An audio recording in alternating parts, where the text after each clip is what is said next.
Hi Pre-K Joy friends. I'm back with another part of our Easter story today.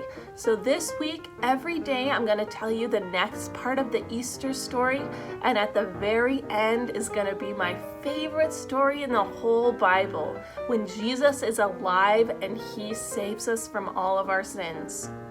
But first, our story started already when Jesus was coming in on a donkey and the people worshiped him as a king. He didn't get to ride on a fancy carriage or a fancy horse wearing a crown or a robe, but the people still knew that he was the king because he was the Son of God and he had power and did miracles. That's how they knew he was the king. And he is the king that is going to save them all from their sins and save us from our sins too. So the next part of the story, Jesus got into the city.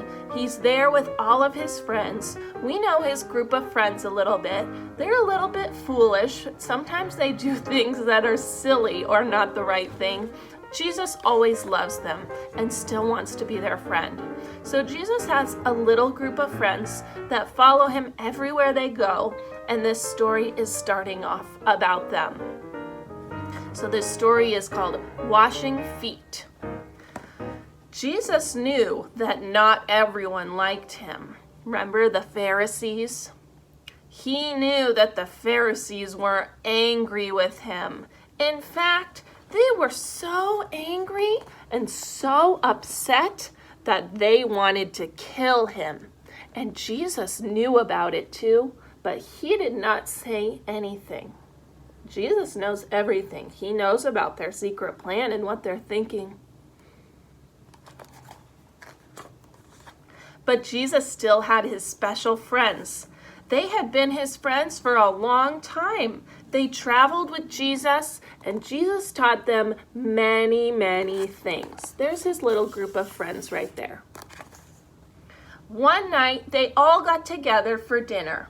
While they were eating, Jesus got up and he put a towel on like an apron, and he poured some water into a large bowl. And then he started to wash their feet. Ugh. There he is with a bowl. He looks like a servant. That does not look like Jesus to me. Jesus is supposed to look like a king. Those friends are supposed to wash his feet. He's the king. But he wanted to wash their feet. I wonder why he's doing that. When Jesus got to his friend Peter's feet, Peter said, "I cannot let you wash my feet, Jesus. You are my king, and I can wash your feet." But Jesus said, "If you don't let me wash your feet, you can't follow me." And Peter said, "Okay, Jesus, I want to follow you."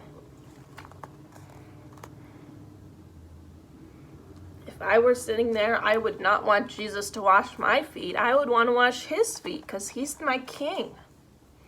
After Jesus washed his friend's feet, he said, "Do you know why I did that? I showed you how to be kind to each other. I am your Lord, your King, and your teacher. And if I can be kind and help you, then you can be kind and help others." That's really cool, Jesus. He wants us to be kind and help other people just like he helps us. That was so nice, Jesus. One of Jesus' friends, though, was named Judas. Can you say Judas? Judas. There he is. He has yellow hair in this picture. Judas, one of Jesus' friends, had a bad idea. Oh no. He knew that the Pharisees were angry with Jesus about pretending to be the king. He's not really pretending, but they think he's not the king. He knew that the Pharisees were thinking of a sneaky plan to catch Jesus. Now, Judas wanted money more than anything. Okay, guys, is that a good choice to want to have money more than wanting to be Jesus' friend? No. Friends are way better than money, right? So he snuck away from Jesus at the same night at dinner when they were all eating dinner together. Judas snuck away and found the Pharisees, and he told them that he would show them where Jesus was if they gave him some money. And they gave him 30 coins. And their sneaky plan was going to work. And Judas, one of Jesus' friends, was going to tell them where Jesus is, just so he could have some money. Oh no, Judas, this is a bad idea. As Jesus and his friends were eating dinner, Judas came back. Jesus said, "One of you is planning to do something bad to me." Jesus already knows because he knows everything. "Who is it?" said the friends. "Who is it? Who would do such a mean thing to you, Jesus?" And Jesus said, "It is the one who I give bread to." Then he gave a piece of bread to Judas. Jesus already knew who it was. "Go on," said Jesus, "and do what you are going to do." So Judas got up and left. And only Judas and Jesus knew what the bad idea was. And then Jesus prayed for their food. He broke the bread and shared it with his friends. Then he had some wine, prayed for it, and shared that with his friends too. "Whenever you eat the bread and drink the wine, remember me and how I share with you."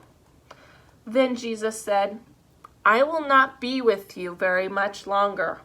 I have to leave. But don't worry and don't be afraid. I'll come back.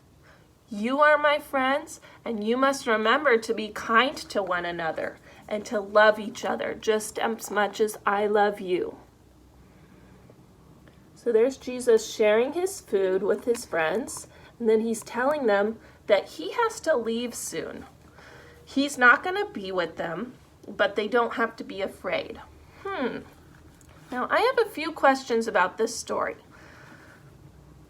Jesus says he's going to leave soon. Do you think Jesus is going on a vacation? Do you think Jesus is going to the beach? Is he going to go on a cruise? No, I don't think that's what he's talking about.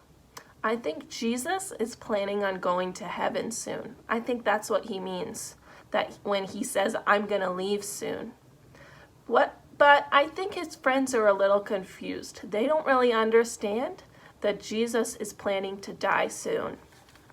Jesus already knows. He knew everything about his life. He already knew what was going to happen. He already knew about Judas and the sneaky plan. And you know what? He told Judas to go and do his sneaky plan. He did not tell Judas to stop. He did not say, "Why are you doing this bad thing, Judas?" Because he already knew.